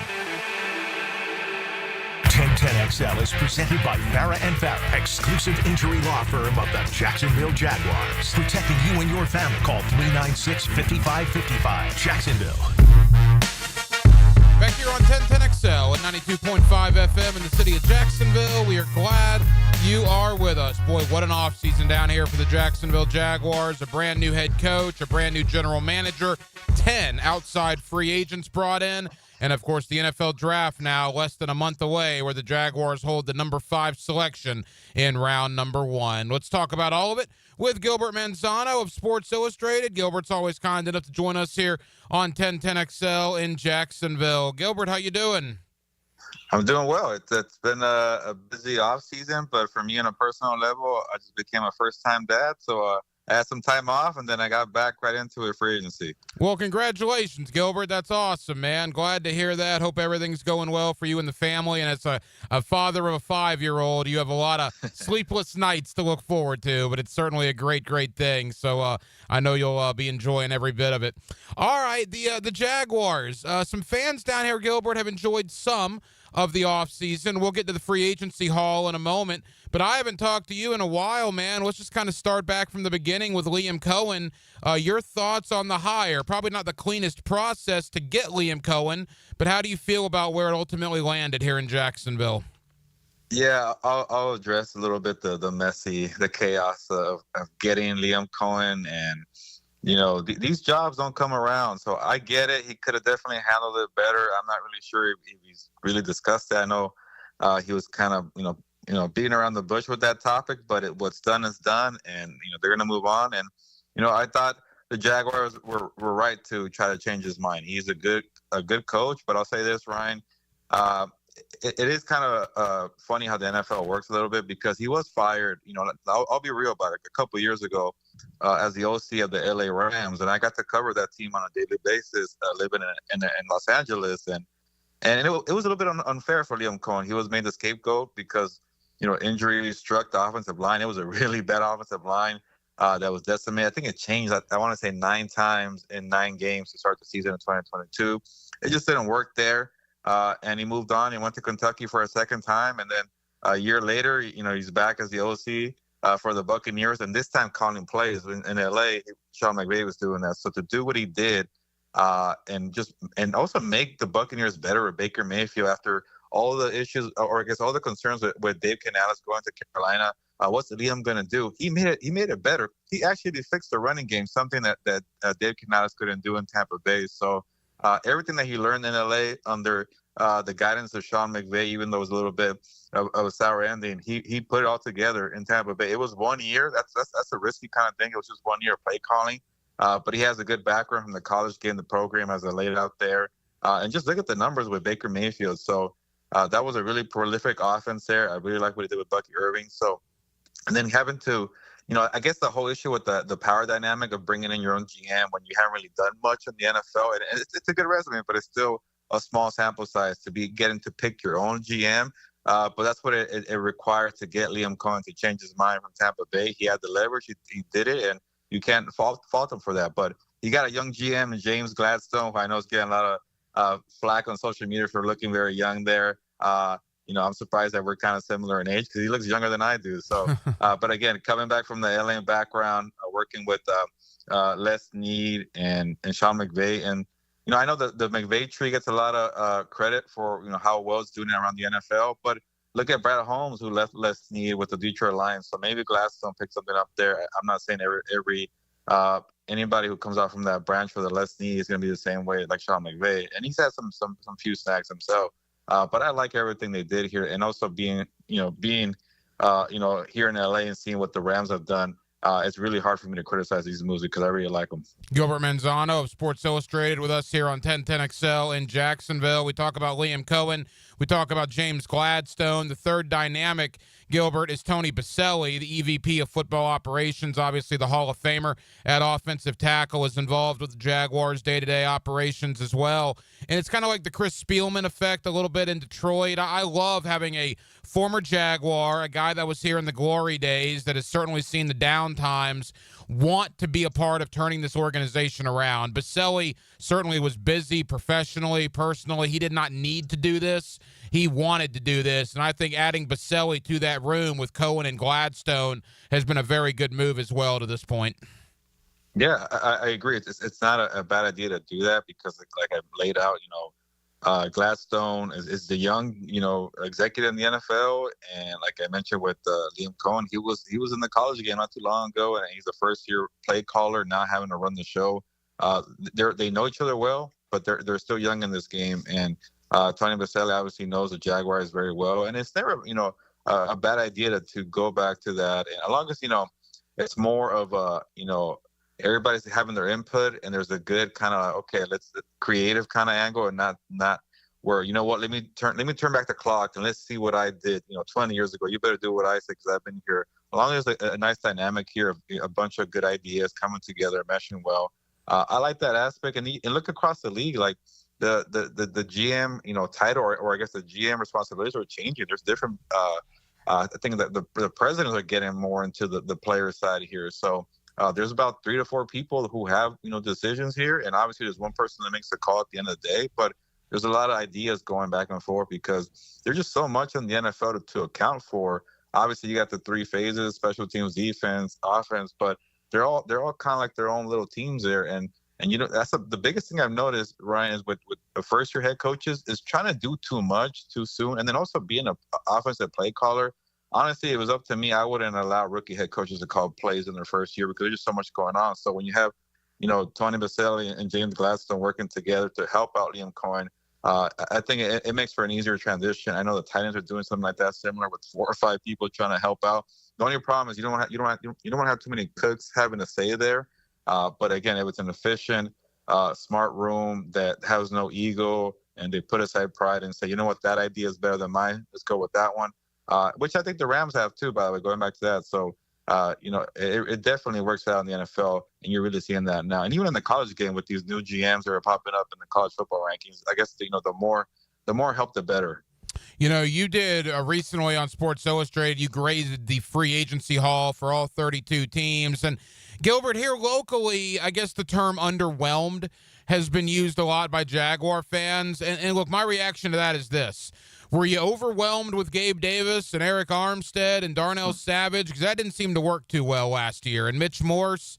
So, and even, a couple of years ago, what looked like a great haul of Foley Fatukasi and Brandon Sheriff and Christian Kirk and Evan Ingram, all of which are now gone, and that resulted in 1 playoff win. You brought in really big names, given out really big dollars in the last 3 years, gotten 1 playoff win. This is certainly a much different approach.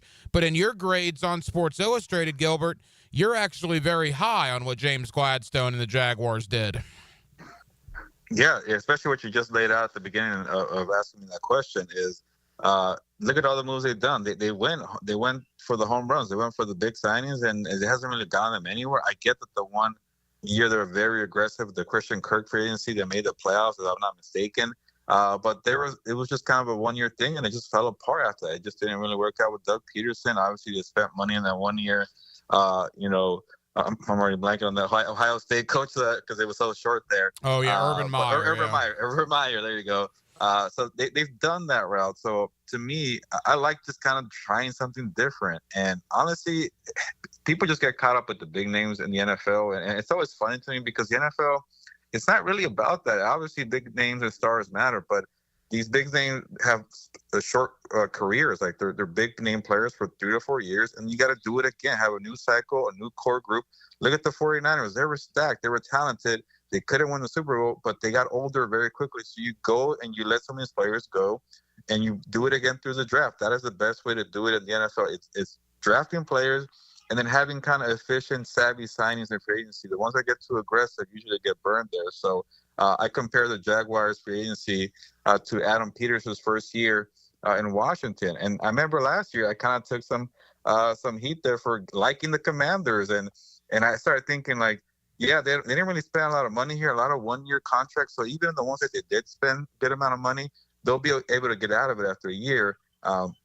Like a player like Dorrance Armstrong, the edge rusher there in Washington, I'm like, okay, people don't know the name, but he had to sit behind Michael Parsons and DeMarcus Lawrence, and anytime he played on the field, he showed flashes. He just wasn't getting enough snaps there. And I think that's where you trust your scouting department to take a chance. Some of these players are kind of under a rock, these rough gems that you weren't getting opportunities. So you bet on those players. They don't come out a lot of money. They don't come out a lot of years on the contract. And they're also right in their prime. They're right in the middle of their 20s. They're not older players with big names who want more money, and then the contract just falls off, a la Kirk Cousins. You know, it's just, to me, I always find that, you know, weird in the NFL where they go with the big names, but the ones with underrated names, you know, tend to do well. Obviously, you got to really trust your scouting department. If you don't have that right and you whiff here, then it's a bad look here. But you know, I'm okay with Damian Brown, the receiver out of Washington. Who, I know he had 4 rough years. But those playoff games, he was really good. And even during the season, I get Jaden Daniels is not coming to Jacksonville, but Trey Lawrence is a pretty good quarterback himself. Liam Cohen is a great OC. Why not take a chance on Brown, who showed great route running, was able to get open, was a couple of steps ahead of the defenders. Now you throw in Brian Thomas Jr. together down the field. I'm excited to see that. I know it's a small sample size, but it only costs 1 year, $10 million. I know I know the offensive linemen are a little risky, but, you know, Hainsey was only $21 million. I know he was a little bit overpaid, but if you get a nice quality center to be making, you know, less than $8 million per year, you're set there. And McCarry was a good guard and tackle, maybe more of a tackle than a guard, but he's coming from the Baltimore system. Those players are very good.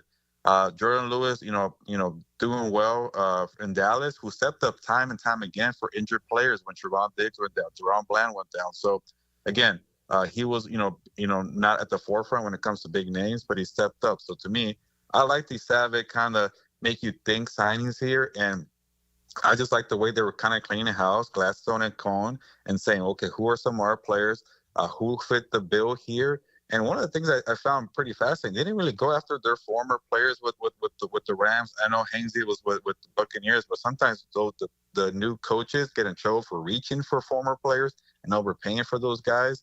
But everything that I just saw was just smart, well thought out efficiency here for the Jaguars. Again, not a lot of big names, but so what? They're not supposed to be your big core players. They're supposed to be good role players to help out the next core group coming in Jacksonville. Final moments, Gilbert Manzano of Sports Illustrated. Gilbert, we got about 2 minutes to go as we wrap up.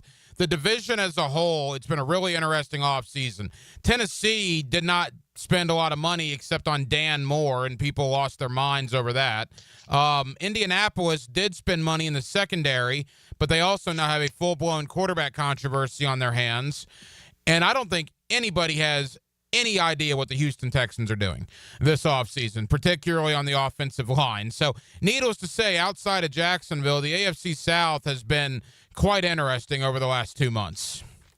Yeah, you know, Tennessee, you know, I really did not like what I saw a year ago. They really went, you know, again, going off of the Jacksonville free agency, they went big game hunting last year, and they really struck out with some of these big names.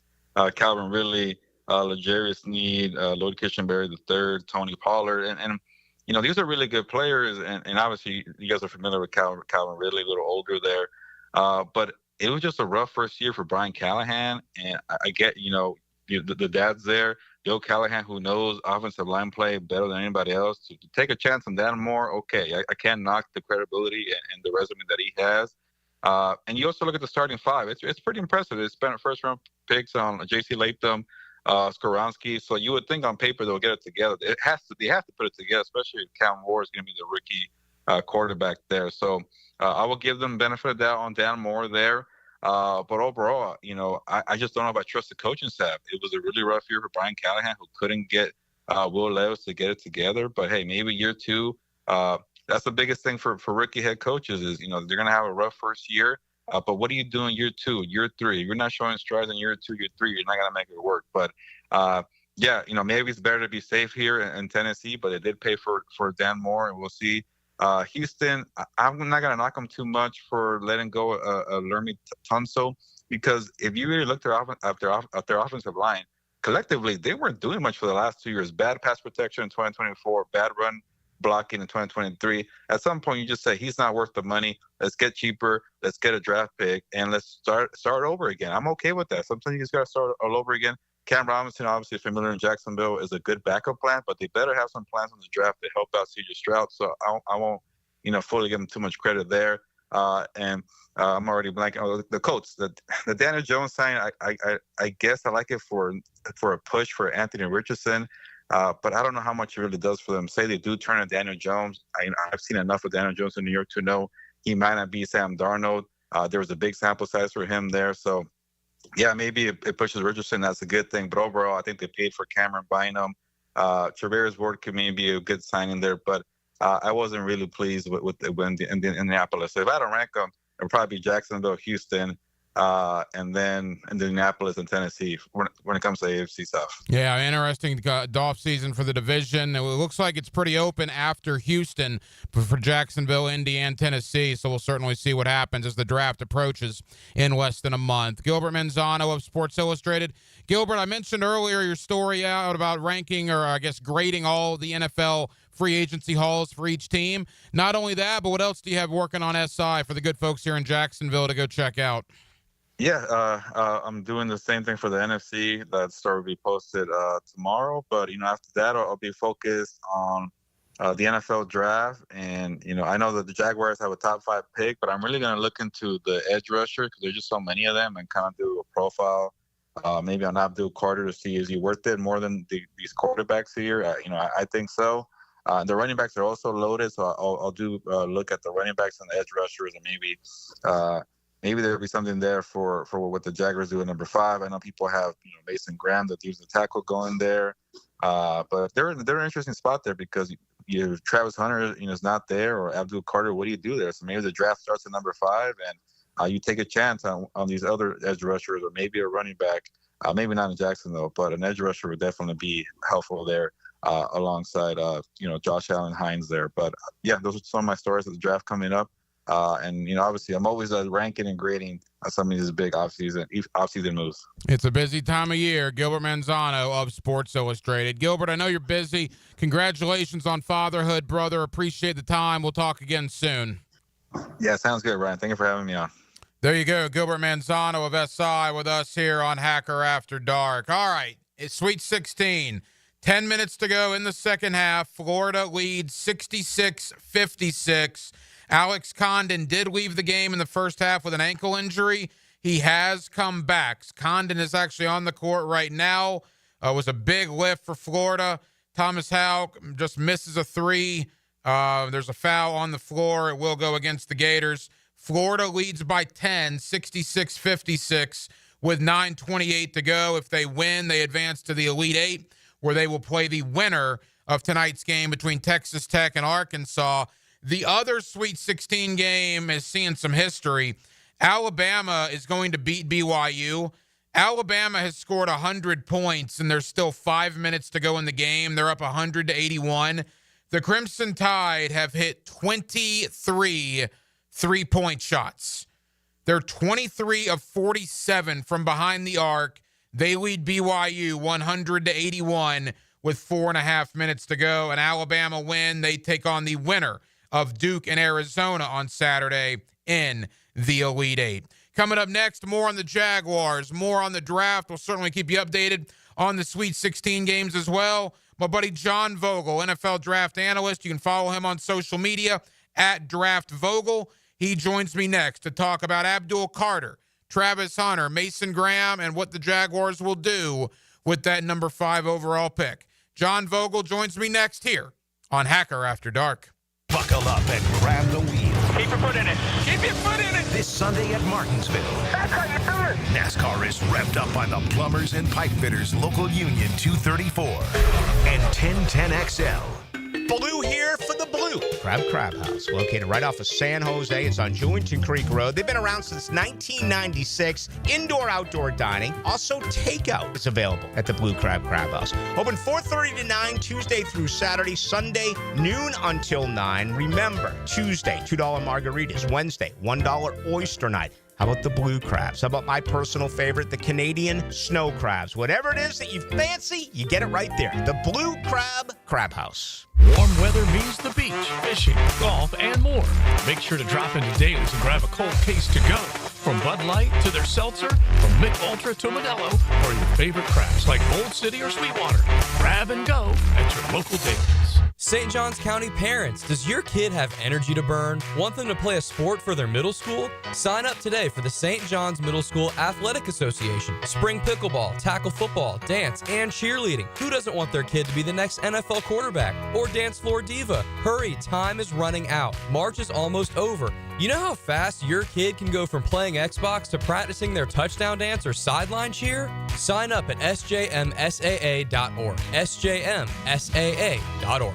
If you suffer from constant burning, tingling, or numbness in your hands or feet, it could be a serious condition called neuropathy.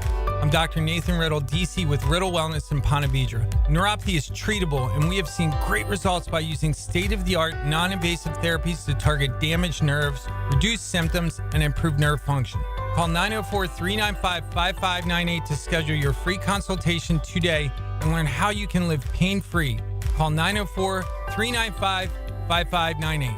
This State in Sports History is brought to you by Southeast Orthopedic Specialists. On March 27, 2000, at the PGA Players Championship at Sawgrass, former 1983 champion Hal Sutton leads wire-to-wire to win by a stroke ahead of runner-up Tiger Woods. Honey, someone's in our pool. Oh, refreshing. John, what are you doing? Oh, hey, Dave. Seeing as how me and the guys at Clearwater Irrigation reinstalled your sprinklers after the pool contractor ripped it out, I thought you wouldn't mind if I took a quick dip. But in a Jaguar print Speedo? Yeah, Dave. My bad. Clearwater Irrigation. We can't sing a lick, but we sure are good at sprinklers. And drainage, too. With 50 years of fabrication expertise and towing products, the family at Cannons of Jacksonville can repair or install precisely what you need to tow with confidence. Visit cannonsofjacks.com, where quality and customer satisfaction collide. Is your backyard ready for the big leagues? Pick it here for Surfside Pools. Serving Northeast Florida since 1977, they have the home field advantage. Family owned and operated, offering weekly pool service, equipment repairs, commercial maintenance, remodels, and new pool construction. Let Surfside Pools make your backyard dreams a reality. Are you ready to float happy? Visit SurfsidePools.net or call 904-246-2666. Surfside Pools and Spas, your hometown MVP. License number CPC 044080. This is Hayes Carline for Physician Guided Weight Loss. I'm down over 25 pounds already this year, and I feel great with no side effects, all thanks to their amazing technology, fast setup, friendly staff, and their proven results. Plus, a firm pricing structure means there are no rising costs as you go. If you're ready for a leaner body ahead of the warmer weather coming, call my friends at Physician Guided Weight Loss at 257-4344. That's 257-4344, Physician Guided Weight Loss. Tired of supermarket produce that's traveled thousands of miles before you get it? Treat your family to farm fresh, Florida-grown fruits and veggies delivered right to your home with Doorbell Farms. No supply chain issues or questionable origins, just seasonal produce handpicked from local farmers. Subscribe monthly and enjoy the best local farm produce delivered right to you. Sign up now at doorbellfarms.com, connecting real people to real family farms. Doorbellfarms.com. Jags fans, here's your chance to score a trip to Green Bay for round one of draft night. Through the Everbank Draft Night Experience Sweepstakes, one lucky winner and a guest will be there live and in person to see the Jaguars make their first pick. To enter, visit everbank.com/draft by April 4th. That's everbank.com/draft. No purchase necessary to enter or win. Open to legal residents of the United States and D.C. 18 and older. Entry period from 3/3/25 to 4/4/25. For official rules, prize description, odds of winning, and other details, visit everbank.com/draft. Sponsor and administrator, Everbank N.A. Yo, it's your boy E to the T here, and I know that getting into an accident is stressful, but getting the proper care doesn't have to be. That's why I recommend McGowan Spinal Rehabilitation Center. Even if you're at fault, your insurance covers you. And remember, you have the right to choose your own doctor. Even a minor accident can cause whiplash for years if it goes untreated. So don't wait. Call the auto accident experts at McGowan Spinal Rehabilitation. Your recovery starts today. When you're experiencing sudden, unexpected dental pain, the last thing you want to hear is that your dentist can't see you until next week. That's why I'm so glad I found Harbor Dental Care. Whenever I call, they always find a way to see me within 24 hours, and they can usually fix whatever's wrong the same day. Plus, they have locations throughout Jacksonville, so no matter what side of town I'm on, I can always count on the same great care. If you want to find a dentist who believes in treating people right, learn more at harbordental.care. That's HARBOUR dental.care. 1010XL is presented by Farah and Farah, exclusive injury law firm of the Jacksonville Jaguars. Protecting you and your family. Call 396-5555. Jacksonville. Back here on 1010XL at 92.5 FM in the city of Jacksonville. We are glad you are with us. Obviously, there has been a ton going on with the Jacksonville Jaguars, from a new coaching staff, a new general manager. They were the most active team in NFL free agency, bringing in 10 guys from the outside and not re-signing any of their own in-house free agents. What does all that mean when it comes to the draft now, which is inside of 1 month away? John Vogel is an NFL draft analyst. He's been so for years. You can follow him on social media at Draft Vogel, and John's always kind enough to join us here on 1010XL. John, how you doing, man? Everything's great, Ryan. Thanks for having me. I appreciate it. Hey, John, we always thank you for the time. All right, you and I haven't spoke since free agency. In fact, I think the last time we spoke was right around the Combine. So what you do and what you've done for years with mock drafts and studying these draft analytics and whatnot, how does free agency, Jacksonville or any other team for that matter, how does that change what you guys do as draft season approaches? Yeah, free agency changes the entire mock draft, right? Because it's one of the beautiful things the NFL does that's different than pretty much any other sports league out there is they have their veteran free agency before the draft. And so instead of having, needs on the roster that are filled by rookies before the free agency period, you have the veterans come in and they're filled. Anything that's left open on the roster is backfilled by the rookies coming in. It helps with their development. Also takes a lot of pressure off of them. But I think it's one of the beautiful things that the NFL does is different. Now with, free agency, sometimes you'll come into the year and you'll see clearly this team has a need right here. And it's usually a laundry list. Position of upgrade, position that could get, they're losing a player to free agency. Maybe someone retires, those needs become very apparent. And so free agency is the first step to kind of figuring out what exactly is being filled, what has been filled, what jobs are still available. Is there a player in the young class coming up that can actually, fill one of those vacancies? And that's where the mock draft comes into play. It's interesting from a Jaguar point of view in that they signed 10 guys, but they didn't exactly give big money to a lot of these guys. A lot of fans here are using the term underwhelmed, and I like some of the guys they brought in. But, John, to me, what the Jaguars did was they filled a lot of holes with stopgap guys, if you will, guys that might start for a year or two but probably aren't long-term answers. And I think Jacksonville now, after free agency, has opened themselves up to maybe be best player available with a lot of these different picks that they have. Yeah, and with the way the board's kind of starting to look, especially in that top 5, it looks like they could end up with one of the better players in this class. The quarterback position is obviously the one that it's going to push some of the better players down the board. So if it falls just the right way, it's going to help. But no, I think it's really easy as a fan to kind of overlook some of the players, exactly what they're trying to do. I think James Gladstone's done a great job addressing the media up to this point. I actually really enjoyed listening to him. I don't normally say that about a general manager in their press conferences, but I've enjoyed listening to him just talk about what they're doing, what the idea is behind, the moves that they've made up to this point. And I would say maybe it's not a star player that they've added, but these are good, like a stopgap player is not a bad thing. you look at what Washington did last year, straight off the change of the ownership, bringing in a new regime, bringing in a new head coach, so new coaching staff, a new general manager. And what they were able to do is bring in a lot of these stopgap type players, combine that with the rookies that they added, and they put together a season that went to the NFC Championship game. So obviously you got to hit on the picks in the draft. You got to hit on those stopgap players and make sure that you fill the right needs. But I think that they have definitely done themselves good services by upgrading in those certain position groups that they targeted and adding some depth to the roster that ultimately always helps at the end of the year. NFL draft analyst John Vogel with us here on 1010XL in Jacksonville. All right, the top 4 before Jacksonville picks at 5. I think we sit now a month from the draft, John, and it's pretty apparent that Cam Ward's going to Nashville. Is it not? Is that your thinking?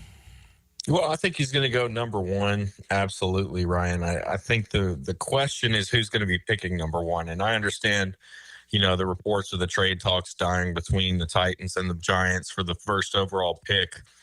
I think that they're still in play. I think there'll be one more push that the Giants will make at it. And it's because they haven't addressed their quarterback position properly up to this point. You know that the Browns are probably going to take Shedeur Sanders at 2. So if you're sitting there at 3 and 2 of those quarterbacks are coming off the board, you're in an impossible situation with your jobs on the line, essentially, to try to make something happen. I understand the Aaron Rodgers sweepstakes and all that is still in play.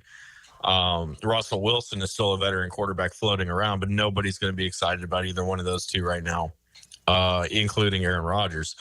I think they understand that if they're going to keep their jobs this year, and that being general manager Joe Schoen and head coach Brian Dable, they have to address the quarterback position, and Cam Ward would be the ultimate answer to that question. I think the problem in their front office right now is convincing John Mara to go ahead and give up that 3rd first-round pick that hadn't been offered yet to move up to number 1. I think that's what the Titans are kind of holding out on. But I do think that Ward comes off the board at 1, regardless of who picks there. There could be a sleeper team that comes in there and puts enough of a trade package together to move the Titans out of it. And then I think at 2, you probably have Shedeur Sanders come off to Cleveland. 3 is going to be for whoever's picking there. If it's the Giants, it may very well be a quarterback. If it's not, it's probably Abdul Carter. And then at 4, it's anybody's best guess at this point. See, that's what's interesting. And again, that would probably be best case for Jacksonville, who picks at 5, to have 2 quarterbacks go in the top 4, certainly. The talk down here has been Mason Graham. There's been a sprinkling of Will Campbell. There's been a sprinkling of Mimbu, the offensive lineman from Missouri. Not much talk about Abdul Carter, because even if Abdul Carter was there at 5, you got Trayvon Walker and you got Hines Allen.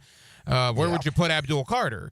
The Travis Hunter talk hasn't really been very big down here, because the thought was, A, Mason Graham might be a bigger need for Jacksonville, and B, Travis Hunter's not going to be there at 5 anyway, but it sounds like you believe Travis Hunter may be there at 5.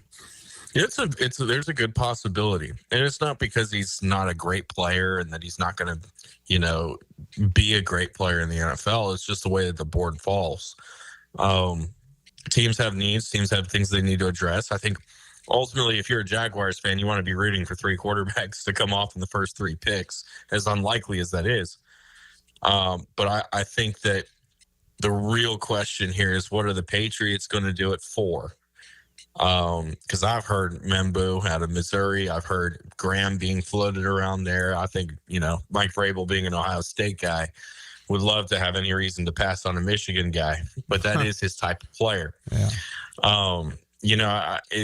It's really anybody's best guess which way that they go there. Vrabel and is consistently built from the trenches and then worked his way out from, the inside. So I would probably lean on either the tackle Mimbu out of Missouri or on Graham there. But it's anybody's best guess at this point. Do you have Mimbu above Will Campbell on your offensive line rankings? Personally, no. I think that Campbell has just enough at tackle, and I understand people brought up the arm length concerns and everything else, because this is the NFL draft. We're going to talk about it all year long nowadays, and then we're going to also get into this time of the year where we used to just talk about it, and we're going to overthink guys. Campbell is kind of he's a strange prospect because he's so upright in his stance, and it looks like he has heavy feet, but you see him hold up against SEC edge rushers consistently throughout his career. 3-year starter, started as soon as he walked onto the LSU campus. Now, do you ultimately, in some schemes, he may be better suited to kick inside, but I think that he's probably the best tackle prospect that's in this class, and Membu is probably a close second. Final moments, John Vogel. You can follow him on social media at Draft Vogel. He's with us here on 1010XL in Jacksonville. All right, so those are the three that we've been talking about the most, primarily Mason Graham and Will Campbell, and I'll sprinkle Travis Hunter in for the sake of the argument. Certainly the odds of all three being there when Jacksonville picks are basically slim to none, but for this exercise, stay with me. If for some strange reason it is Will Campbell, Mason Graham, and Travis Hunter all on the board at 5, in your opinion, John, what should the Jaguars do? Man, I think, the way that Gladstone has talked, and understanding that it's probably going to be a couple years that you want to try to do this. I'm not saying that by making the moves that they've made, they're going to have a Washington, type season. But I think that they could absolutely be competitive, more competitive than they were. You want to build in the trenches. And that's, maybe I'm an old school guy for saying that. But I think that you really see teams that are successful. Every team that's won the Super Bowl over the last several years has had a very deep defensive line that's been able to rotate 7-8 guys throughout a game and keep consistent pressure with just their base rush. I think that that's probably what the Jaguars want to accomplish. And, I think that you've put a lot of money into the offensive line, maybe not money, but resources, picks have been put into it to try to protect the quarterback. And I think that I would probably go with the defensive line and try to get Mason Graham. If Mason Graham is gone and you're still along the lines of a defensive lineman, there are a couple of other guys that people have talked about. Is there another defensive lineman outside of Mason Graham that would be worth the 5th overall selection? Yeah, I think you could make a case for Shamar Turner out of Texas A&M. I think you can make a case for Kenneth Grant, Mason's teammate at Michigan. And he's a big nose tackle type player, but he's got athletic ability and he's got motor. He went viral last year because he chased down Nicholas Singleton, the running back at Penn State, about 30 yards down the field. He's a guy that could absolutely be that type of a player. You think Graham's at 330 pounds, so you could be talking about a guy similar to Vita Vea, essentially playing in that 1 to 3 tech area and trying to contain the middle of the field, but also having the athletic ability to close as a pass rusher. There's a lot of fascinating aspects of this draft. John, final question. The Jaguars pick 5th overall, but they have 6 picks in the top 125, 10 picks total, particularly those 6 inside the 125. They're going to find good football players, right? I mean, I've heard people say this draft maybe isn't deep, but I still think with 2 picks in round 3, 2 picks in round 4, a high second pick in the second round, those 6 picks in the top 125, if Gladstone and Cohen do a good job, this draft could have an impact on this roster. Yeah, absolutely it could. And, if you look at where Gladstone comes from, which is the Los Angeles Rams, you realize that that's exactly what the Rams have hit on in the last 2 or 3 years in the draft. And it's what's really helped keep them relevant and competitive, as well as toward the top of their division. There's a ton of players in that top 100, really the meat and the best bulk of these players, the guys that will probably be the biggest surprises, quote unquote, risers, so on and so forth, however you want to look at it. Once we get into season, we'll be in between the 15 and 70 to 80 range. It's a pick your flavor type of draft where a lot of those guys are kind of grouped together. They might not be stars on every team, but with the right fit and the right opportunity, any one of those guys in the first 80 picks really of this class could be very impactful players day one in the NFL. John Vogel at Draft Vogel on social media. John, tell the good folks here in Jacksonville about your work and where they can find it. Absolutely. If you're an X guy, you just mentioned the Draft Vogel on X. If you're not, then your best bet would be to go to draftvogel.com. You can keep up with everything that I'm doing there, as well as get access to the NFL Draft Guide. It's a 1,500 prospect deep guide into this class with team trackers and everything else that you could possibly imagine. 1,500 prospects. That is absolutely wild, but doesn't surprise me. John's been doing it for years, and he does an absolutely terrific job. John, I know you're busy. Thank you, as always, for the time, buddy. We'll do it again soon. Thank you. I appreciate you, Ryan. This radio station wouldn't make sense anywhere else because this station belongs to Jacksonville. 1010XL, Jacksonville Sports Radio. I'm here with Danny Van Sickle, director of the Electrical Training Alliance. Danny, tell me about your program. Hey, Rick, we're a 4-year electrical apprenticeship. Our students start out making over $40,000 a year and right now make over $90,000 a year, including benefits. There is no tuition or student debt. You just have to apply and get accepted. Did you say no tuition and no student debt? You heard that right, Rick. Once you're accepted to the program, your only cost for the books and the course fees, about $800 a year. That sounds like an amazing opportunity. How can I learn more? Just go to etajax.org and you can apply there. Apply by May 15th. Do you know someone looking for a fun and rewarding summer job? Join the YMCA team, gain valuable experience, and make a difference in kids' lives. Turn your passion for this community into a fulfilling career at the First Coast YMCA. Now hiring camp counselors, lifeguards, child care leaders, and membership experience team. Every single person on the dedicated YMCA staff plays a role in making the Y a welcoming and vital resource for our community. Find your career at the Y at fcymca.org. Equal opportunity employer. Have you tried golfing at the improved Cimarron Golf Club? If you haven't, tell you what, you're missing out on the best deal in Jacksonville. Now, many of you have received a postcard in the mail, and of course, if you bring that with you, $45 plus tax to play. That includes a cart, lunch, and a beer at the brand new Stone Barrel Tap House. Now, go to the website, that is CimarronGolfClub.com, and sign up for the Wild One Loyalty Program. That's the Wild One Loyalty Program, and get all of these specials emailed to you from Cimarron. Hi, this is Dave Barker. Multi-unit hair grafting is now available at IHRS and can give you 3 times more hair in one procedure over a traditional hair transplant. Multi-unit hair grafting gave me more hair in one procedure and within my budget. You can grow your hair back with this exclusive new procedure. Call for a free evaluation. Call IHRS 904-777-IHRS 777-IHRS 777-4477. Why pay more for prescriptions? Stop overpaying and start saving with SingleCare. It's easy. Find your prescription on singlecare.com, show the coupon at the pharmacy, and start saving. SingleCare works at pharmacies nationwide and is completely free to use, whether you have insurance or not. So the next time you fill a prescription, check SingleCare to make sure you're getting the best price. Take control of your prescription costs. Go to singlecare.com or download the free app today. A hardworking student athlete deserves recognition. Catch the Southeast Orthopedic Specialist Scholar Athlete of the Week. Brought to you by the Plumbers and Pipefitters Local Union 234. Wednesdays on The Franchi Show. On 1010XL. Hi, I'm Sean Monahan from Monahan Jewelers in Atlantic Beach. Since 1977, we've been Jacksonville's local family jeweler with a beautiful selection of fine jewelry and certified diamonds. But we're also Jacksonville's leading buyer of gold and silver and diamonds from the public. Gold has recently hit an all-time high at almost $3,000 per ounce. Pay bills, buy something fun. Now is the time to sell your gold for cash and get top dollar or trade it in for a new piece and get even more value at Monahan Jewelers in Atlantic Beach.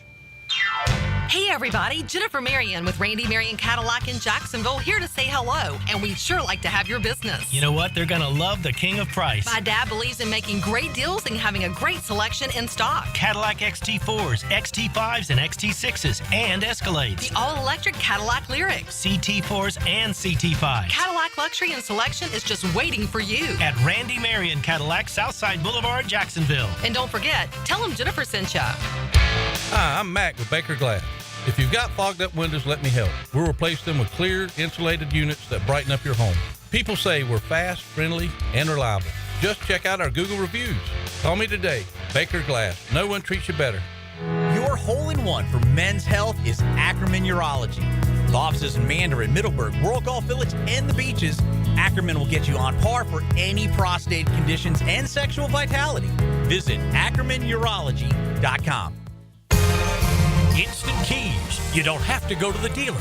Instant Keys comes to you.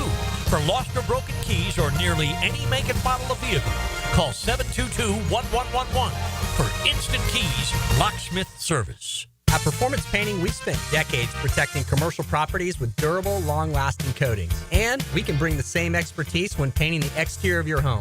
With industry-leading materials and a proven process, we extend the life of your home, reducing maintenance costs and preserving its value. Now, for a limited time, save $500 when you hire us to paint your home's exterior. Just mention 1010XL. Go to performancepainting.com to schedule a friendly estimate. Performance Painting. Repair, protect, preserve. Performance Painting. Every morning that you wake up in a pest-free home is a good morning. And with Florida Pest Control's Pest-Free 365 service, you can. It's more than just a pest control or preventative maintenance plan. It's Florida Pest Control's promise that we'll be there providing pest-free living for your family all year long. And right now, our initial pest service is just $99. To learn more about our Pest-Free 365 service and to schedule your $99 initial pest service, visit flapest.com today. Dickin here, beat the spring cleaning rush and call our cleaning heroes at Zero Res. This month, get one room Zero Resified starting at $53. Take $100 off your air duct cleaning. Visit ZeroResJacksonville.com and tell them 1010XL sent you. Zero Res. 1010XL is presented by Farah and Farah, exclusive injury law firm of the Jacksonville Jaguars. Protecting you and your family. Call 396-5555. Jacksonville. Now the cool down with Donovan Air, Electric and Plumbing, keeping Jack's cool since '87. Thank you to NFL draft analyst John Vogel for joining us tonight. All right, Florida Gator fans, hope you don't have any plans for Saturday because your Gators are heading to the Elite Eight. There is a minute to go in San Francisco. Florida up 85-69 on Maryland. The Gators will advance to the Elite Eight, where they will await the winner of tonight's game that starts in about 40 minutes between Texas Tech and Arkansas. Some stats from this game. This really shouldn't even be this close. Florida's up 16. The Gators played awful in the first half. 13 turnovers. Alex Condon got hurt and missed about 16 minutes of game time. And despite all that, Florida is still up 16 with a minute to go. You want to talk about domination. Bench points, Florida 27, Maryland 1. Rebounds, Florida 38, Maryland 20. And talk about the scoring for the Gators. They got 6 guys in double figures. Alex Condon's not even in double figures because he missed so much time due to a rolled ankle, although he did come back in the game. Chinaloo, 10 points and 8 rebounds. Will Richard, 15 points, 4 rebounds. Walter Clayton, 13 points on just 2 of 6 shooting for Walter Clayton. When you're up 16 and Walter Clayton's made 2 field goals, you're doing some things. You also have Elijah Martin, 14 points and 7 rebounds. Thomas Houck off the bench, 12 points, 8 rebounds. Denzel Aberdeen off the bench with 12 points and a rebound, as Florida putting the finishing touches on the victory tonight. Again, they now await the winner of Texas Tech and Maryland in the Elite Eight, or Texas Tech and Arkansas, rather. Denmark, let me ask you, man, we talked about this during the break there. Again, this was domination. Florida, this is a Maryland team that went 27-8, 14-6 in the Big Ten, has the second best freshman in America in Derek Queen. And this wasn't a game for the last 15 minutes. Florida has looked very, very sharp in the second half. Yeah, it was tied 40-38 at halftime. Florida could have, the first half was absolutely atrocious with 13 turnovers. Maryland only had 12 points off those 13 turnovers, didn't take advantage of it. And Florida just kind of duplicated what they did from the first half, at least points-wise, limited the turnovers. Maryland just wasn't not as good of a team. The Queen had 27 points with about 5 to 7 minutes left in the game, and there was no other production they got from anybody else. And Florida advances to the Elite Eight, and hopefully it's going to be Arkansas and not Texas Tech, because Texas Tech, from the little that I saw from them in the round of 32, they matched up with Florida pretty well. and they can go blow for blow. Yeah, here's my thought on that. I don't disagree with you. Texas Tech is a good basketball team.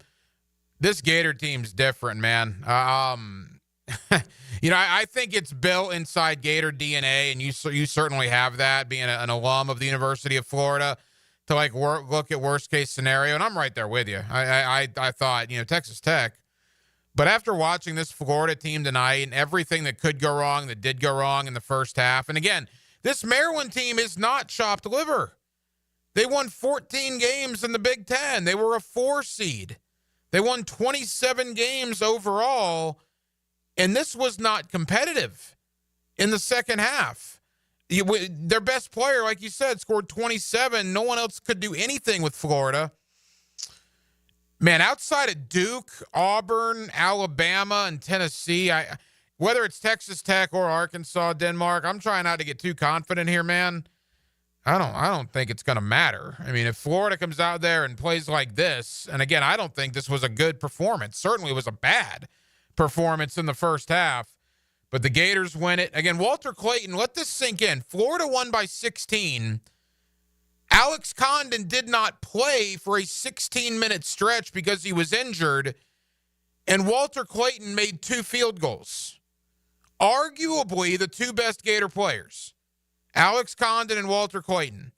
2 field goals for Clayton, 16 minutes that Condon wasn't even on the floor because of injury, and Florida still wins the game by 16 points. Well, and your leading scorer was Will Richard with 15, and you had 1, 2, 3, 4. You had 6 different guys in double digits in scoring. Yeah, look, so, I mean, this was... The ball was spread all over the place. This was eye-opening. We talked all week. You, myself, every show on 1010XL, pretty much anybody that follows college basketball. We weren't breaking any news here. We talked all week about the game you need to survive, right? Florida survived UConn. You could legit argue that UConn outplayed Florida. You could legit argue that UConn was the better team for a majority of that game versus Florida. And you could legit argue that Florida probably got away with one on Sunday. Florida played great in the last 3 minutes. They deserved to win the game in the last 3 minutes. I would say for the majority of the 40 minutes, UConn was probably the better team. And since Florida survived that, they come out tonight and they just absolutely destroy one of the better Big Ten teams in the country. And we'll see what happens. It's either Texas Tech or Arkansas. If I were to tell Gator fans back in late October that you're either a win over Texas Tech or Arkansas away from going to the Final Four in Todd Golden's 3rd year, what would you have thought 4 months ago? Unbelievable what this Gator team has turned into, now going to the Elite Eight. Alabama also advances. The SEC showing their dominance. What was it? 24 threes for Alabama tonight. 24 3-point field goals for Alabama. Sears, I believe, had 10 by himself. Alabama beats BYU, so now you have Alabama awaiting the winner of Duke, Arizona. The Duke-Arizona game is going to start any moment. About a half an hour from now, Texas Tech, Arkansas. Gator fans, if you want to do a little scouting, you're going to be up late tonight. You're probably looking at a 10:30 Eastern start between Texas Tech and Arkansas. And good, if you're Florida, go prop your feet up. You're playing on Saturday. Hopefully the Red Raiders and the Razorbacks have a great game. Hopefully it goes 5 overtimes tonight. Florida gets the winner, and then tomorrow night it's going to be just as good. You got Kentucky, Tennessee. You got Auburn, Michigan. You got Michigan State, Ole Miss, and you got Houston, a number 1 seed that is basically having to play a road game in Indianapolis against Purdue. So really, really good games tomorrow night to close out the Sweet 16. Well, that will just about do it. It has been a very, very busy Thursday night edition here at Hacker After Dark. We certainly appreciate you hanging out with us here on 1010XL. Thank you to John Vogel, NFL draft analyst. Thank you to Gilbert Manzano of Sports Illustrated. Thank you to my buddy Leon Searcy. And thank you, Jaguar fans, Gator fans, sports fans here in town, for giving us a listen on a Thursday night here on Hacker After Dark. He is Dylan Denmark. I'm the Hacker Ryan Green. We will take a 22-hour break We'll rejoin you tomorrow night to close out the week at 8 o'clock right here on Hacker After Dark. Until then, good night, Jacksonville.